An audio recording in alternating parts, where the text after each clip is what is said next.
Kita ini sebagai orang yang berdakwah mengikut sunnah Nabi SAW bermula daripada pulangnya Rasulullah SAW daripada Taif. Rasulullah dibaling dengan batu sehingga berdarah dan Rasulullah berada di kebun Utbah bin Rabi'ah. Kemudian Rasulullah SAW berdoa di situ, "Ya Allah, aku mengadu bahawa lemahnya kekuatanku." Rasulullah mengaku lemahnya kekuatan Rasulullah sebab Rasulullah tak mampu untuk dakwah orang-orang di Mekah, dan di Taif juga Rasulullah tak dapat mampu. Rasulullah menunggu jawapan dari Allah. Tidak kesampaian juga. Maka Rasulullah gerakkan kaki jalan juga sampai ke Gunung Manazil dalam keadaan tidak keruan kerana tiada jawapan daripada Allah Subhanahu Wa Taala. Namun setelah sampai di sini, Rasulullah SAW didatangi oleh dua malaikat yang menjaga gunung.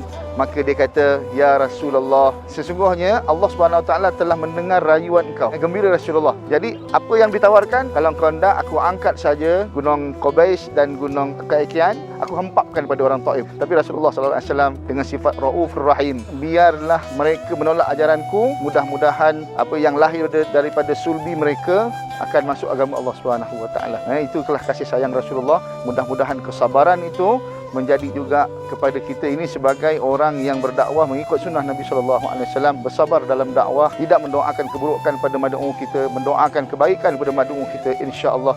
Semoga kita sebagai da'i dan semoga orang-orang lain sebagai mad'u semuanya berkumpul dalam syurga Allah.